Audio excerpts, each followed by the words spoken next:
Bismillahirrahmanirrahim. Assalamualaikum, dear learners. How are you all? I hope you all are well and safe at home. I am also well.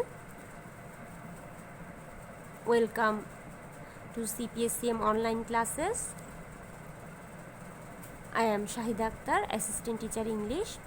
সুপ্রিয় শিক্ষার্থীরা সবাই কেমন আছো? আশা করি সবাই আল্লাহর অশেষ রহমতে ভালো আছো এবং নিরাপদে আছো, সুস্থ আছো। আমি আলহামদুলিল্লাহ ভালো আছি। সবাইকে সিপিএসসিএম কর্তৃক আয়োজিত অনলাইন ভিত্তিক পাঠদান কার্যক্রমে স্বাগত জানাই। আমি শাহিদা আক্তার, সহকারী শিক্ষক ইংরেজি। Today I am going to discuss about a very important topic of English grammar. আজ আমি ইংরেজি গ্রামারের একটা খুবই গুরুত্বপূর্ণ বিষয় নিয়ে আলোচনা করব। Before going to discussion, I want to show you something. আলোচনায় যাওয়ার আগে আমি তোমাদের কিছু একটা দেখাতে চাই, মজার কিছু একটা অ্যাকচুয়ালি দেখাতে চাই। Let's see. এখানে আমরা তিনটা জোন দেখতে পাচ্ছি, রেড জোন, ব্ল্যাক জোন এবং ব্লু জোন, তাই তো? আর একটা বাসও দেখতে পাচ্ছি। বাসটি এখন কোথায় আছে? রেড জোনে আছে। এরপর কোথায় যাবে? ব্ল্যাক জোনে যাবে। আর তার ডেস্টিনেশন অর্থাৎ তার গন্তব্য কিন্তু ব্লু জোন, অর্থাৎ যেখানে বাস স্টপ রয়েছে, তাই তো? তাহলে বাসটি এখন কোথায় আছে? রেড জোনে। বাসটি এখন কোথায় আসলো? ব্ল্যাক জোনে। তাহলে এখন কি আমরা বলবো যে বাসটি রেড জোনে আছে নাকি ছিল বলবো? হ্যাঁ, তোমরা ঠিকই ধরেছ। এখন আমরা বলবো বাসটি রেড জোনে ছিল, এখন ব্ল্যাক জোনে আছে আর ব্লু জোনে যাবে। ঠিক আছে? তাহলে চলো দেখি। রেড জোন হচ্ছে বাসটির অতীত, তার মানে পাস্ট। ব্ল্যাক জোন হচ্ছে বাসটির প্রেজেন্ট অর্থাৎ বর্তমান। আর ব্লু জোন হচ্ছে বাসটির ভবিষ্যৎ, তার মানে ফিউচার, তাই তো? আশা করি তোমরা সবাই এতক্ষণে বুঝতে পেরে গেছো যে আমাদের আজকের টপিক কি বা আমরা আজ কী নিয়ে আলোচনা করতে যাচ্ছি। চলো কিছু ছবি দেখি, মন দিয়ে ছবিগুলো একটু দেখো। What do you see here? এখানে তোমরা কি দেখতে পাচ্ছ? হ্যাঁ, আমি জানি তোমরা সবাই বুঝতে পেরেছো এখানে আমরা কি দেখতে পাচ্ছি। প্রথম ছবিতেও তিনটি ছবির প্রথমে আমরা যে সিমিলারিটিস আগে সেটা দেখি। প্রথম ছবিতে আমরা দেখতে পাচ্ছি এখানেও পাঠদান চলছে, দ্বিতীয় ছবিতেও পাঠদান চলছে, তৃতীয় ছবিতেও। কিন্তু এখানে পাঠদান কর্মসূচির মধ্যে কিছুটা ভিন্নতা রয়েছে। প্রথমে আমরা দেখতে পাচ্ছি যে শিশুরা মেঝেতে বসে খোলা আকাশের নিচে ক্লাস করছে। দ্বিতীয়টিতে আমরা দেখতে পাচ্ছি ক্লাসরুমে ক্লাস হচ্ছে, বোর্ড আছে, ক্লাস আমাদের মতো সুসজ্জিত ক্লাস আছে, ঠিক আছে? তৃতীয় ক্লাসটিতে আমরা দেখছি যে এটা আরও একটু বেশি সুসজ্জিত, এখানে এটা আরেকটু অত্যাধুনিক, এখানে মাল্টিমিডিয়া ক্লাস চলছে। হ্যাঁ, আমাদের ক্লাসগুলো এরকম অত্যাধুনিক, এখানেও মাল্টিমিডিয়ায় আমরা সবগুলো ক্লাস চাইলে করাতে পারি, তাই তো? কিন্তু বাংলাদেশের এখনও সবগুলো শ্রেণীকক্ষ এত অত্যাধুনিক হয়নি। শুধুমাত্র আমাদের মতো যারা সৌভাগ্যবান এরকম গুটি কয়েক ক্লাসরুমই এত অত্যাধুনিক হয়েছে, ঠিক আছে? এটার জন্য আমাদের এরকম বাংলাদেশের সব ক্লাসরুম, শিক্ষা প্রতিষ্ঠানের ক্লাসরুম এমন হবে, এটার জন্য আমাদের আরও কিছুদিন অপেক্ষা করতে হবে।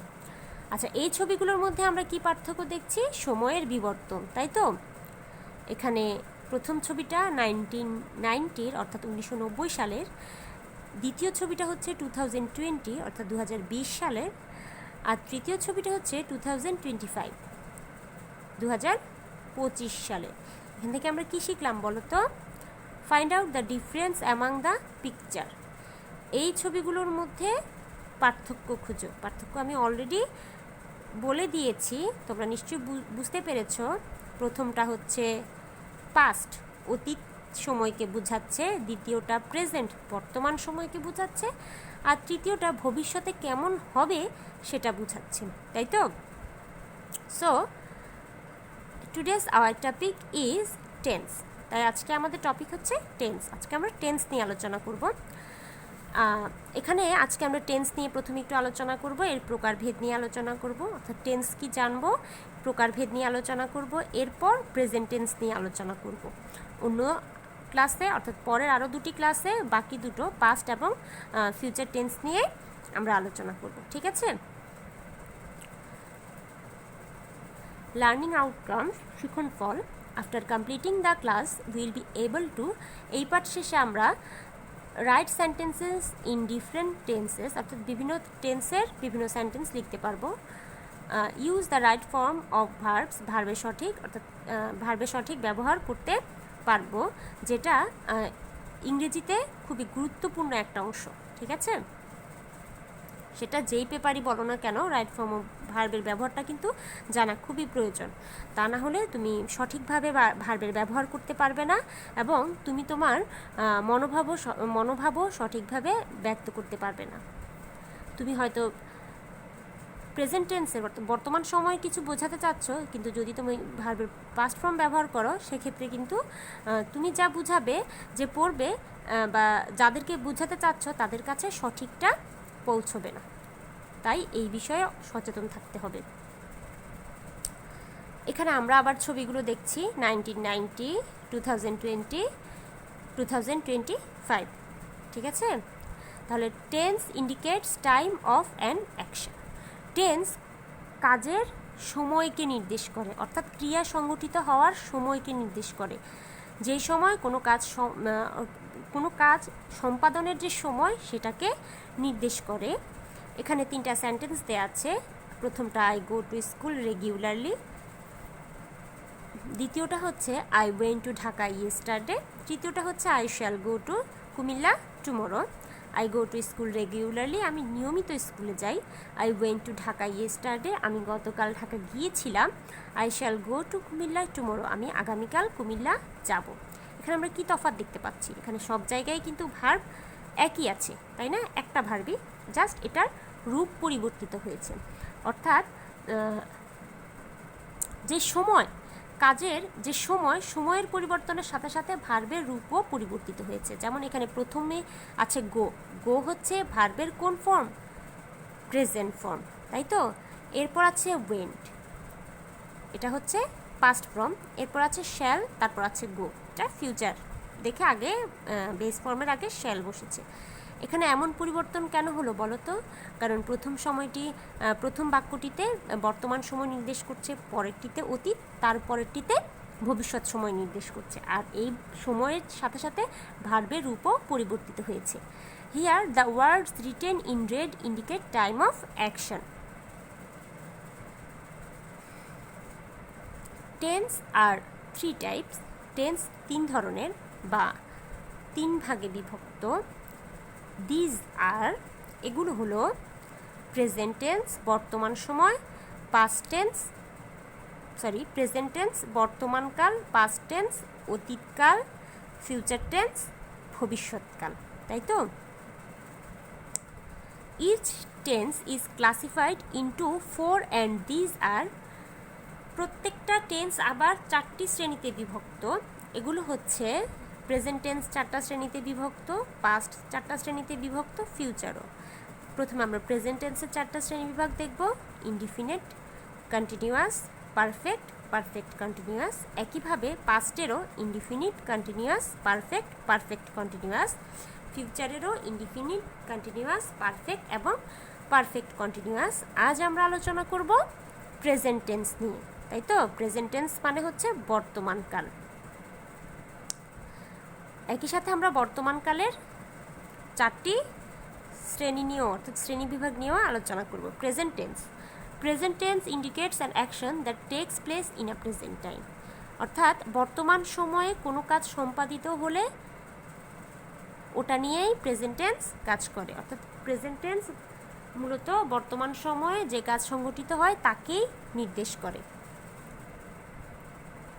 প্রেজেন্ট টেন্সেস আর 4 types and these are. Present টেন্সগুলো হচ্ছে 4 ধরনের। এগুলো হচ্ছে present indefinite, present continuous, present perfect এবং প্রেজেন্ট পারফেক্ট কন্টিনিউয়াস। প্রথমে আমরা প্রেজেন্ট ইনডিফিনিট বা সিম্পল প্রেজেন্ট টেন্স দেখব। এখানে আমরা একটা ছবি দেখতে পাচ্ছি, এখানে আরও একটা ছবি। প্রথম ছবিটিতে আমরা দেখতে পাচ্ছি সূর্যাস্তের ছবি, দ্বিতীয়টি হচ্ছে দুটি শিশু স্কুলে যাচ্ছে, তাই তো? প্রথমটি নির্দেশ করছে ইউনিভার্সাল ট্রুথ, অর্থাৎ যেটা সবসময় হয়, আমরা চাইলেই পরিবর্তন করতে পারবো না, ঠিক আছে? আর দ্বিতীয়টি হচ্ছে হ্যাবিট, অভ্যাস বোঝাচ্ছে, অর্থাৎ হ্যাবিচুয়াল ফ্যাক্ট, অর্থাৎ যা আমরা নিয়মিত করি বা নিয়মিত করে অভ্যস্ত। Present indefinite tense means universal truth, the action that is usual and the action that takes place regularly. ঠিক আছে?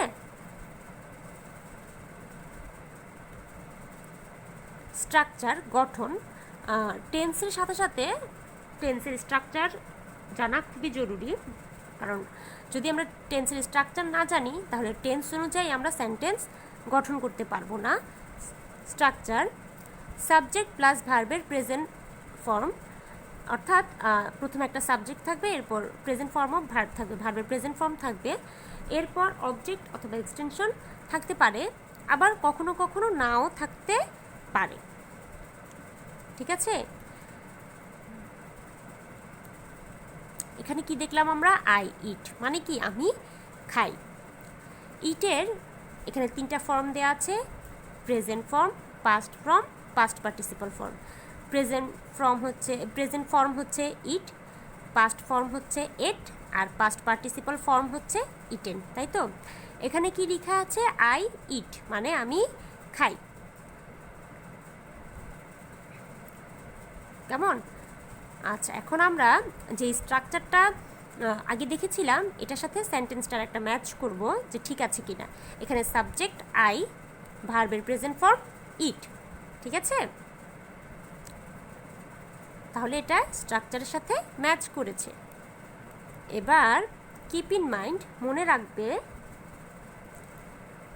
We add s or es after the base form of verb, অর্থাৎ আমরা মূল ভার্বের সাথে এস বা ইএস যুক্ত করি if the subject is third person and singular number, যদি সাবজেক্টটি থার্ড পারসন অথবা সিঙ্গুলার নাম্বার হয়। এখন তোমাদের প্রশ্ন আসতে পারে থার্ড পারসন কি, সিঙ্গুলার নাম্বার কি? হ্যাঁ, আমি জানি তোমরা অনেকেই জানো, তারপরও আমি আবার বলে দিচ্ছি। থার্ড পারসন হচ্ছে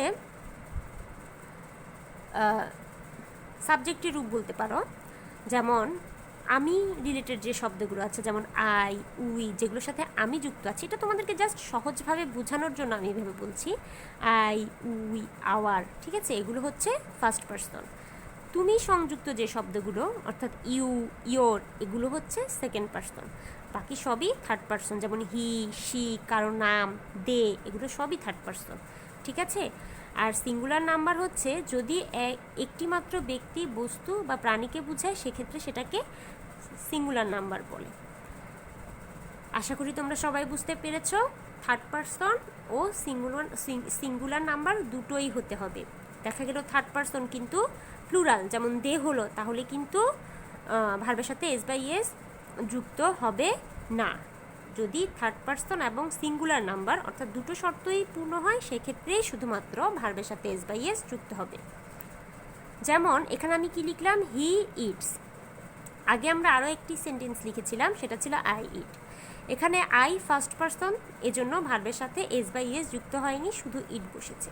কিন্তু দ্বিতীয় সেন্টেন্সটিতে হি থার্ড পারসন এবং সিঙ্গুলার নাম্বার, এজন্য ভার্ব ইটের সাথে একটি অতিরিক্ত এস যুক্ত হয়েছে। বানানের কিছু নিয়ম আছে, ওই নিয়ম অনুসারে কিছু কিছু কিছু কিছু ওয়ার্ডের শেষে ইএস যুক্ত হয়, আর কিছু কিছু ওয়ার্ডের শেষে এস যুক্ত হয়, ঠিক আছে?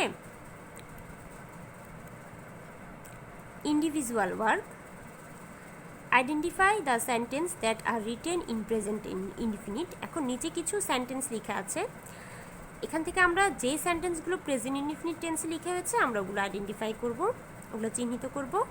আই লাইক টি, আমি চা পছন্দ করি। He is an intelligent boy, সে একজন মেধাবী বালক বা বুদ্ধিমান বালক। He came to Dhaka yesterday, সে গতকাল ঢাকা এসেছিল। হু ইজ ইয়োর ফ্রেন্ড, তোমার বন্ধু কে? হি হ্যাড এ কাউ, তার একটি গরু আছে, ঠিক আছে? চলো দেখে নেওয়া যাক। এখানে নাম্বার 1 অর্থাৎ আই লাইক টি, এখানে আমরা দেখছি যে সাবজেক্ট এবং ভার্বের প্রেজেন্ট ফর্ম আছে, তাই এটি present indefinite tense. 2 number sentence, হ্যাঁ এখানেও একটি সাবজেক্ট আছে, ভার্বের প্রেজেন্ট ফর্ম আছে, তাই তো এটাও প্রেজেন্ট ইনডিফিনিট টেন্স। 3 নাম্বার আমরা দেখছি হি, এরপর কেম দেয়া আছে। কেম কিন্তু প্রেজেন্ট ফর্ম না, ভার্বের পাস্ট ফর্ম। কামের পাস্ট ফর্ম হচ্ছে কেম, তাহলে এটা ক্রস, এটা প্রেজেন্ট টেন্স না past tense. Who is your friend, ঠিক আছে, হু ইজ ইয়োর ফ্রেন্ড, হ্যাঁ এখানেও ভার্বের প্রেজেন্ট ফর্ম আছে, তাই এটাও present indefinite tense. We had a cow, আমাদের একটি গরু ছিল, তাই তো, তাহলে এটা হ্যাড ছিল ভার্বের কোন ফর্মে আছে, পাস্ট ফর্মে আছে, তাহলে এটাও হচ্ছে না। আবার এখানে হ্যাড দেখে তোমরা কেউ এটাকে পারফেক্ট ফর্ম মনে করে ফেলো না জানো, ঠিক আছে।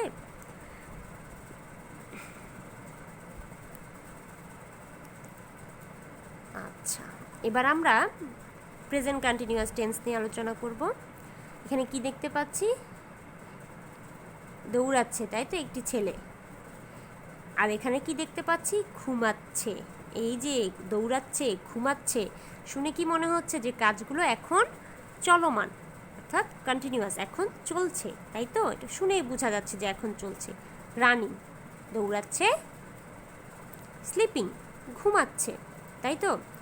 Present continuous tense indicates an action that is taking place, অর্থাৎ প্রেজেন্ট ইনডিফিনিট ওই রকম কাজকে বোঝায় যেটা এখন বর্তমানে চলছে, চলমান বোঝায়, ঠিক আছে, বর্তমানে চলছে এমন কাজকে নির্দেশ করে। Structure subject plus am is are, এখানে সাবজেক্ট এবং পার্সন অনুযায়ী এম ইজ আর বসবে। যদি সাবজেক্টটি ফার্স্ট পার্সন আই হয়, ঠিক আছে, তাহলে এম বসবে, শুধুমাত্র আই হলে এম বসবে। থার্ড পার্সন এবং সিঙ্গুলার নাম্বার হলে ইজ বসবে, বাকি সব ক্ষেত্রে আর বসবে, ঠিক আছে। এরপর মূল ভার্বের সাথে একটা আইএনজি যুক্ত হবে। আইএনজি সবসময় ভার্বের বেস ফর্মের সাথেই যুক্ত হয়, এটা মনে রাখবে। কিপ ইন মাইন্ড, মনে রাখবে, গ্র্যাজুয়ালি অর্থাৎ ক্রমান্বয়ে, ডে বাই ডে দিনে দিনে বা দিনের পর দিন, স্টেপ বাই স্টেপ অর্থাৎ ধাপে ধাপে, অর্থাৎ একের পর এক বোঝায়। নাও এখন, these words indicate present continuous tense, অর্থাৎ এই ওয়ার্ডগুলো যদি কোনো সেন্টেন্সে থাকে এবং যদি কোনো সময়ের উল্লেখ না থাকে তাহলে সেটা প্রেজেন্ট কন্টিনিউয়াস টেন্স হবে। Example, I am improving gradually, অর্থাৎ আমি ক্রমান্বয়ে উন্নতি করছি। প্রেজেন্ট পারফেক্ট টেন্স, এখানে আমরা কি দেখছি, জানুয়ারি, তাই তো, একটা বেবির দাঁতের ট্রিটমেন্ট চলছে, সে একজন ডেন্টিস্টের কাছে, প্রথমে এসেছে জানুয়ারিতে, এরপর মার্চ, এরপর কি দেখতে পাচ্ছি, জুন, তাই তো। তাহলে আমরা কি বুঝলাম, যে সে 2 মাস ধরে ডক্টরের কাছে যাচ্ছে। I have visited the doctor for 2 times, ঠিক আছে, আমি 2 বার করে ডক্টরের কাছে যাচ্ছি, ব্যাপারটা এরকম, তাই তো।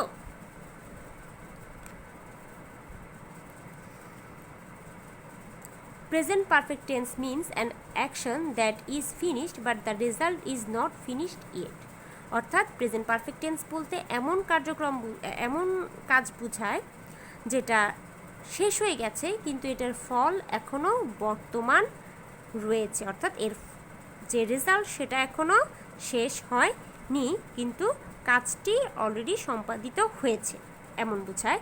স্ট্রাকচার সাবজেক্ট প্লাস হ্যাভ অথবা হ্যাজ, হ্যাভ অথবা হ্যাজও পার্সন এবং সাবজেক্ট অনুযায়ী বসবে। পাস্ট পার্টিসিপল অফ ভার্ব, অর্থাৎ এখানে ভার্বের পাস্ট পার্টিসিপল ফর্ম বসবে। Attention, the sentence that contains already, ever, never, recently, yet, আরও দুটো আমি বলে দিলাম, is in present perfect tense, অর্থাৎ যে সেন্টেন্সগুলোতে অলরেডি থাকবে, এভার থাকবে, নেভার থাকবে, ঠিক আছে, রিসেন্টলি থাকবে, ইয়েট থাকবে, ওগুলো সবসময় প্রেজেন্ট পারফেক্ট টেন্সে হবে।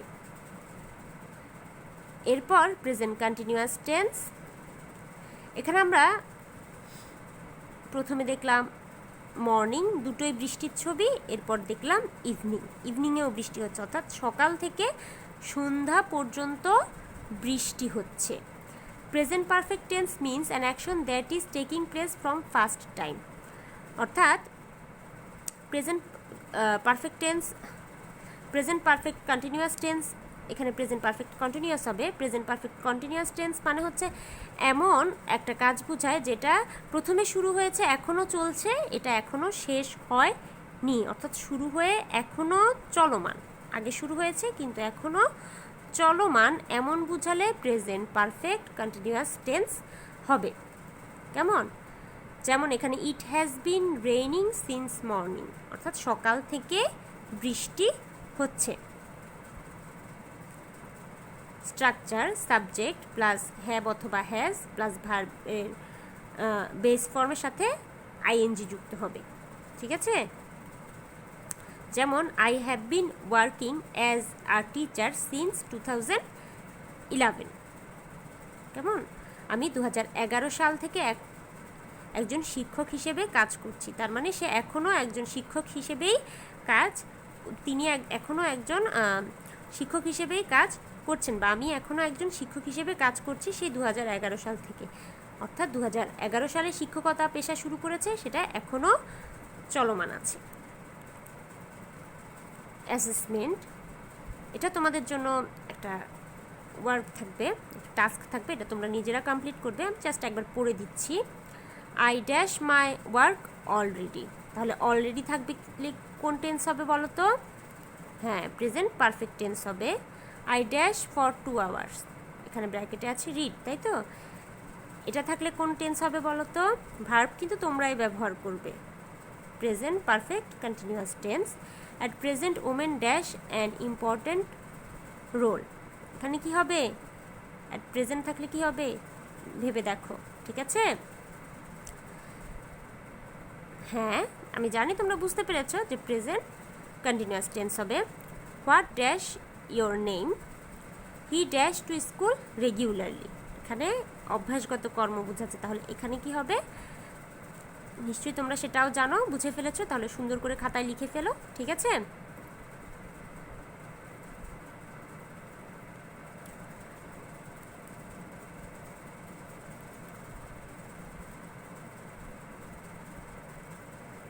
এখানে একটা হোমওয়ার্ক, আমার অ্যাসেসমেন্ট শেষ, আমি জানি তোমরা সবাই করতে পেরেছো। এখন আমার সাথে একটু মিলিয়ে দেখো। প্রথমটা হচ্ছে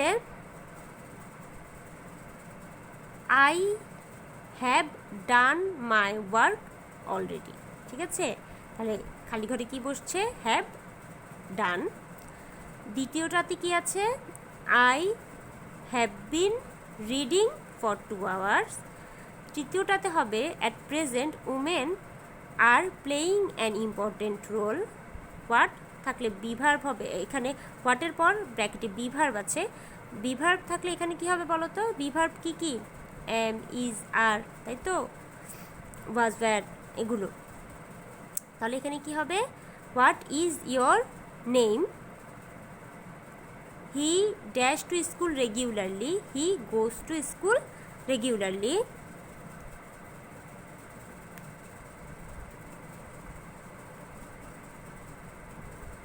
হোমওয়ার্ক, এখানে তোমাদের জন্য একটা হোমওয়ার্ক দেওয়া আছে। Right 5 sentences in present indefinite continuous perfect and perfect continuous, অর্থাৎ প্রথমে 5টা sentence present indefinite, present continuous, present perfect এবং প্রেজেন্ট পারফেক্ট কন্টিনিউয়াস, এরকম 5টা করে সেন্টেন্স লিখবে, প্রত্যেকটা টাইপেরই 5টা করে সেন্টেন্স লিখবে, ঠিক আছে? ততদিন পর্যন্ত ভালো থাকো, সুস্থ থাকো, সবাইকে অসংখ্য ধন্যবাদ। থ্যাংক ইউ অল, আল্লাহ হাফেজ।